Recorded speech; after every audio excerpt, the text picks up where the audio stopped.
Halo, apa kabar? Saya Albi Pratama. Selamat datang di CNN Indonesia Drive, tempat berita terbaru seputar dunia otomotif dari berbagai sisi. Mulai dari review mobil dan motor terbaru, teknologi mutakhir sampai kepada tips perawatan, serta tren otomotif yang sedang hangat diperbincangkan oleh Anda si paling otomotif. So kalau begitu langsung saja kita mulai. Start your engine and let's drive!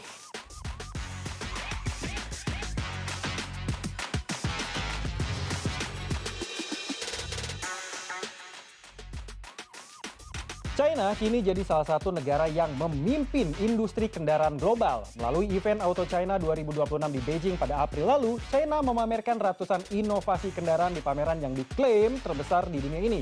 Ada kendaraan apa aja yang dipamerkan di sana? Berikut rekap perjalanan saya di Auto China 2026.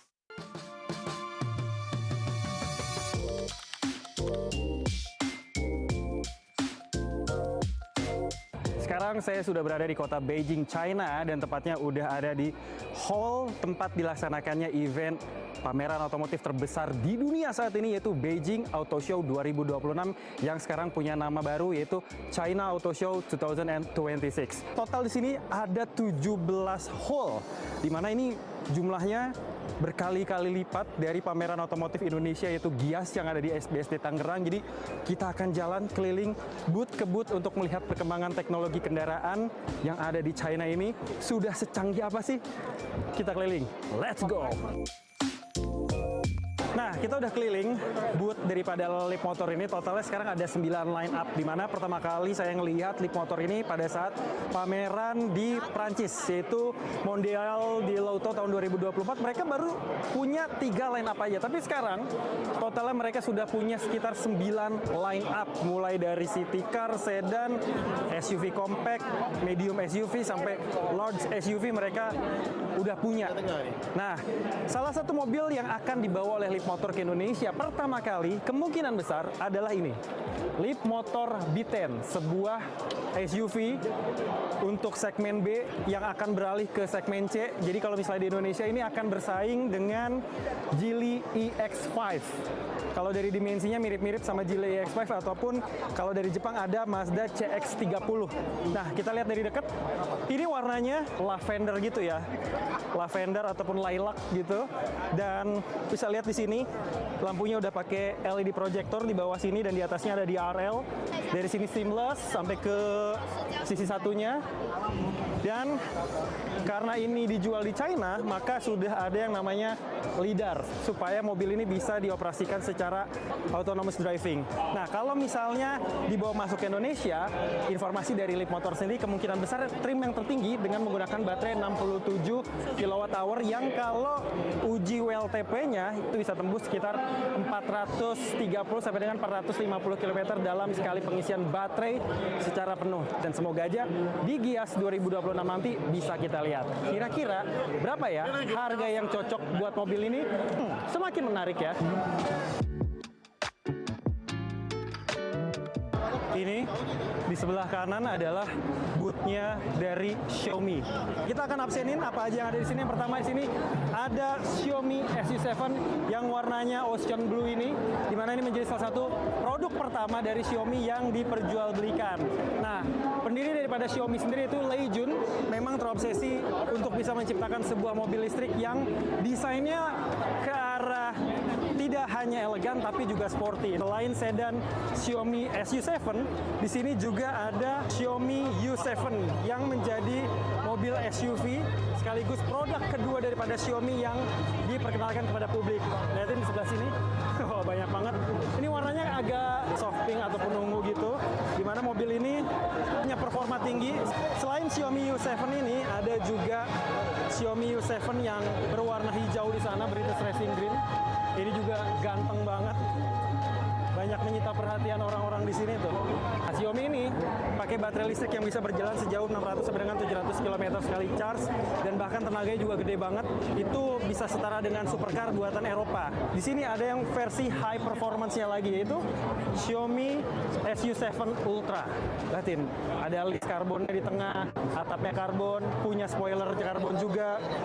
Velgnya gede, 21 inci dengan ban dari Pirelli P Zero. Di sini juga ada body kit lip bumpernya, jadi terkesan lebih sporty dan juga lebih ceper. Terus juga pintunya kita lihat sudah frameless, kacanya dengan dual glass sehingga kekedapan kabinnya di dalam akan jauh lebih maksimal. Bukaan pintu juga sudah modern seperti ini. Spionnya juga udah dilapisin serat karbon. Wah, ini keren banget ya. Nah, karena ini dijual di China, ini udah ada teknologi namanya LiDAR. Xiaomi di sini juga memajang satu mobil konsep yang luar biasa. Jadi memang belum dijual, belum diproduksi, tapi akan dipresentasikan ke dalam sebuah video game terkenal, yaitu Gran Turismo, yaitu Xiaomi Vision Gran Turismo. Pintunya bisa dibuka dengan cara scissor doors gitu ya, kayak pintu gunting, atau butterfly doors seperti kupu-kupu. Dan di sini orang banyak yang lihat.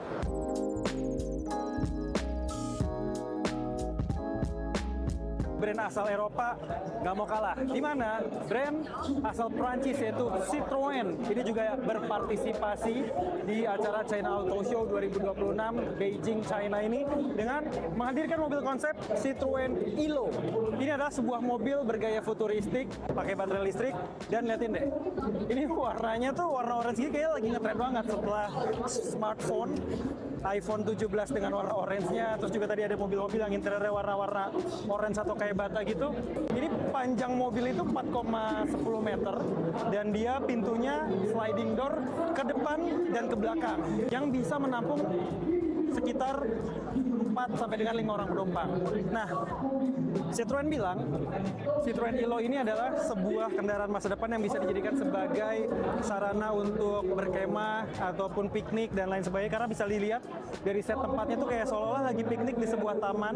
Nah, memang belum ada informasi soal spesifikasi daripada Citroën Ilo ini sendiri, tapi mobil ini benar-benar seolah-olah didatangkan dari masa depan. Jadi nggak mau kalah sama brand-brand China yang ada di sini. Citroën Ilo tetap kasih pesonanya untuk bisa bersaing dengan brand-brand asal dari Tiongkok.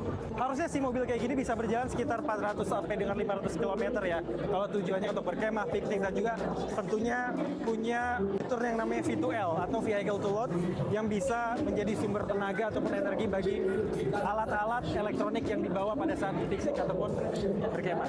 Oke nggak nih Citroën Ilo nih? Di depan saya udah ada langsung Nissan, brand otomotif asal Jepang yang kemarin baru aja mengumumkan arah daripada masa depan brand ini mau dibawa kemana.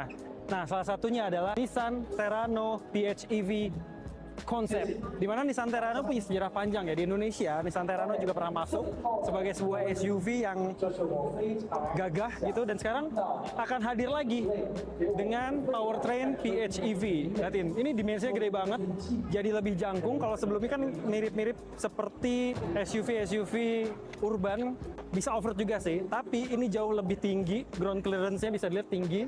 Terus juga belakangnya ada kondenya atau ban serepnya seperti Nissan Terrano di masa lampau. Di atasnya juga ada rack roof-nya yang gede. Kita bisa keliling lagi di sini. Dan mobil ini udah sangat siap buat melakukan off-road di lintasan yang benar-benar ekstrim. Desain look-nya bagus banget dan ada leather-nya di sini. Ada leather-nya, jadi bisa naruh barang ke rack roof-nya secara mudah gitu ya. Di sini ada colokan atau tempat input untuk EV-nya mungkin, dan di belakang untuk bahan bakar minyaknya. Kapan ya kira-kira Nissan Terrano ini bakalan diproduksi secara massal lagi? Ini ada Nissan NX-8 EV juga ya dengan LiDAR di sebelah sana, serta ada replika Nissan di ajang balap Formula E, yang mana ini adalah Nissan dari Formula E generasi ketiga atau Gen 3 Evo. Kita bisa lihat secara langsung dengan ornamen-ornamen Sakura khas dari Nissan yang ada di ajang balap Formula E. Ini adalah booth-nya HIMA. Aduh, mana tulisannya? Kok nggak kelihatan? Nah, ini dia nih. Ini adalah booth-nya HIMA, Harmony Intelligent Mobility Alliance, yang mana ini adalah himpunan industri mobil-mobil antara Huawei dengan brand-brand otomotif dari Tiongkok. Dan di sini kita bisa lihat hasil kerjasama antara Huawei sebagai brand teknologi dengan beberapa brand otomotif dari China ya. Di sini ada banyak banget, kita akan lihat dan kita tunjukin satu persatu ada apa aja. Jadi ini akan menggabungkan antara teknologi dengan otomotif itu sendiri. Yang pertama ada Aito, hasil kerjasama antara Huawei dan juga Ceres, dan ini sempat dibawa masuk ke Indonesia. Brand ini jadi salah satu tulang punggung Hima lewat jajaran SUV premium yang mengutamakan kenyamanan, teknologi, dan keseharian keluarga yang modern. Selanjutnya bergeser ke Luxeed. Ini adalah mobil hasil kolaborasi antara Huawei dan juga Chery Group. Pendekatannya terasa lebih sporty dan juga futuristik.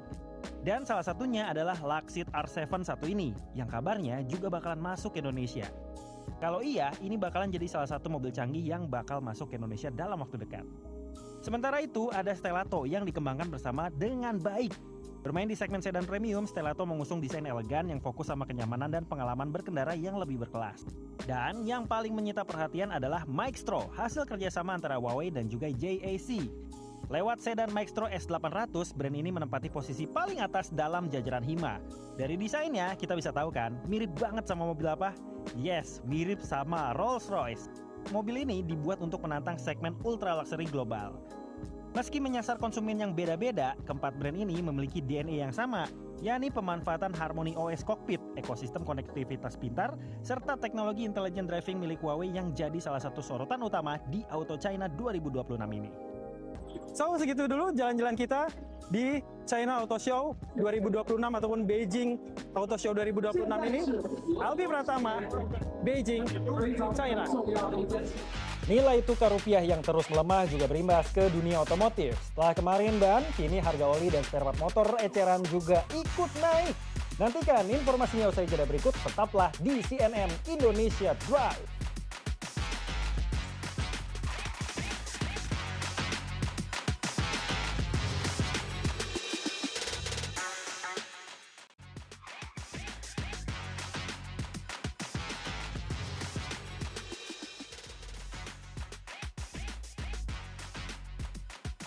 Nilai tukar rupiah yang terus melemah juga berimbas kepada dunia otomotif. Setelah kemarin ban, kini harga oli dan suku cadang motor eceran juga ikut naik. Omset pemilik bengkel pun menurun drastis, sementara konsumen mengeluhkan keadaan ini.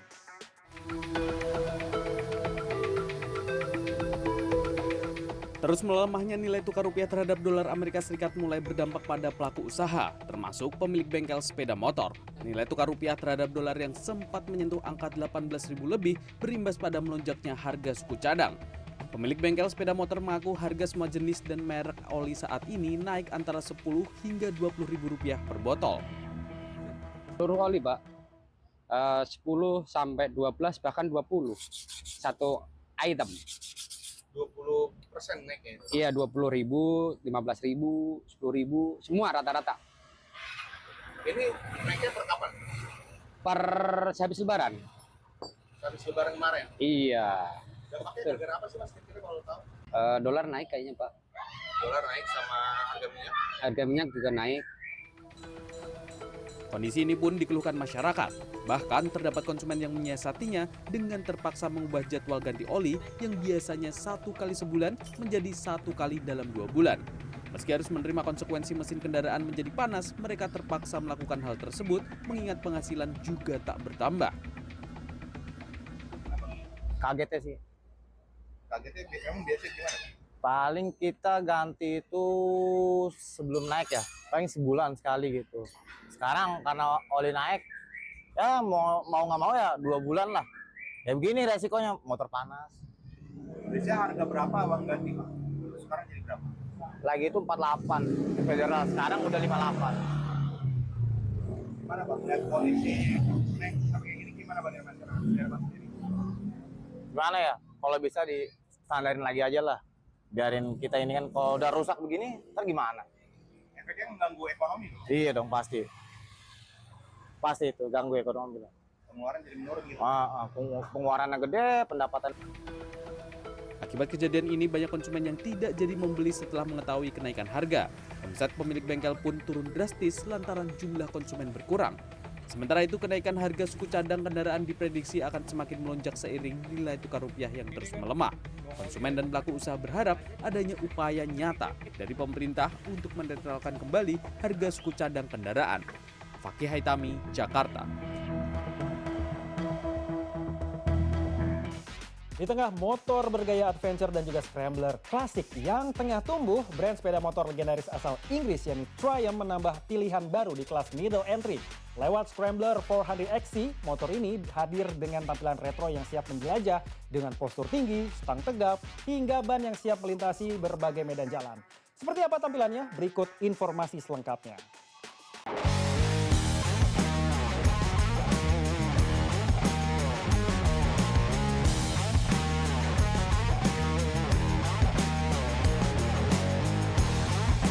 Motor adventure menjadi salah satu segmen yang semakin digemari oleh konsumen premium di Indonesia. Karakternya yang mampu menggabungkan kenyamanan touring jarak jauh dengan kemampuan melintasi berbagai kondisi jalan menjadikan jenis motor ini semakin dilirik.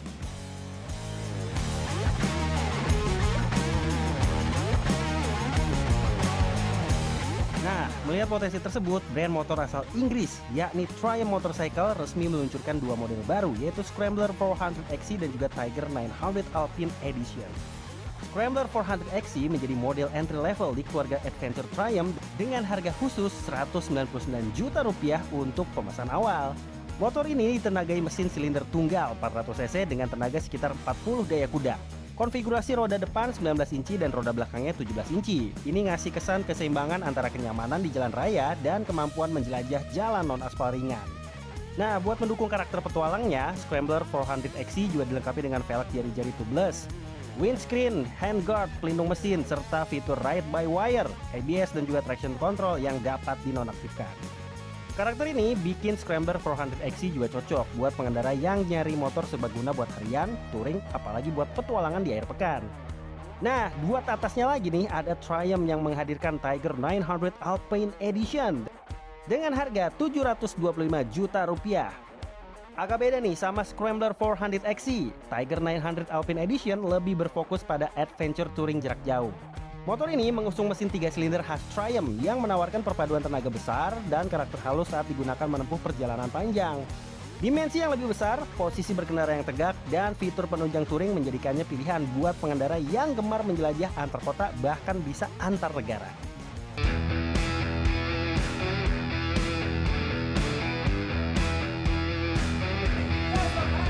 Sementara itu, brand motor asal Italia yakni Ducati juga turut meramaikan segmen ini dengan meluncurkan Desert X V2 2026.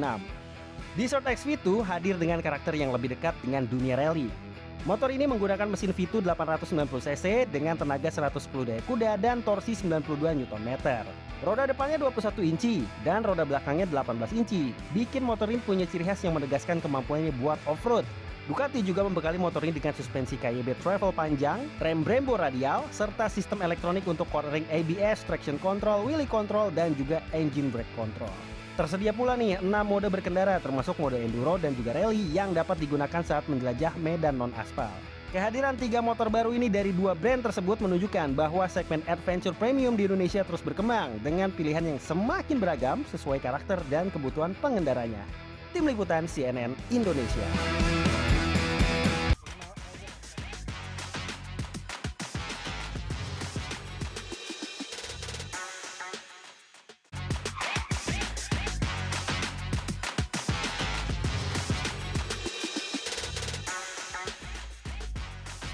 Perusahaan raksasa gula dan etanol asal Brazil, Copersucar mulai beralih dari bahan bakar diesel ke biometan untuk armada truk pengangkut gula mereka. Langkah ini diklaim mampu memangkas biaya operasional sekaligus menekan emisi karbon secara signifikan.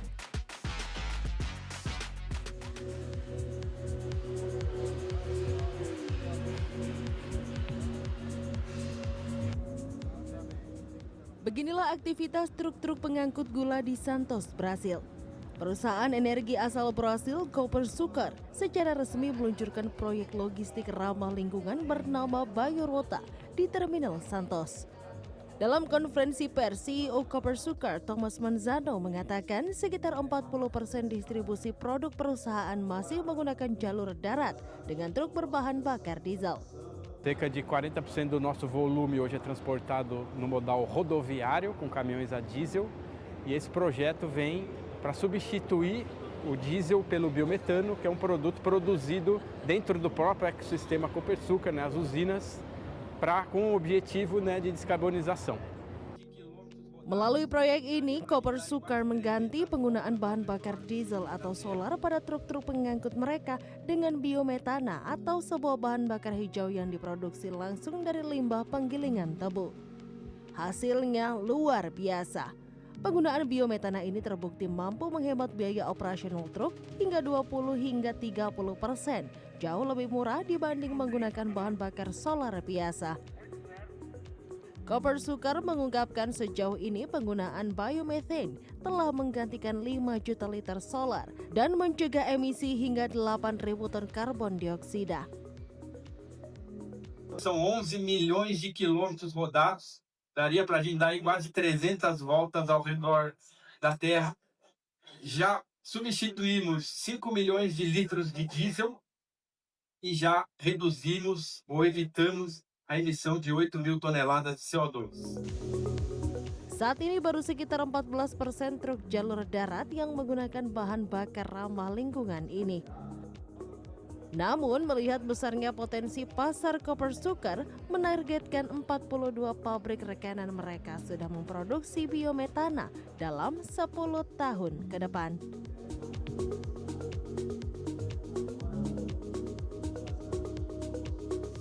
Informasi tersebut sekaligus menutup perjumpaan kita di CNN Indonesia Drive edisi kali ini. Saya Aldi Pratama, pamit undur diri. Sampai jumpa and until the next ride.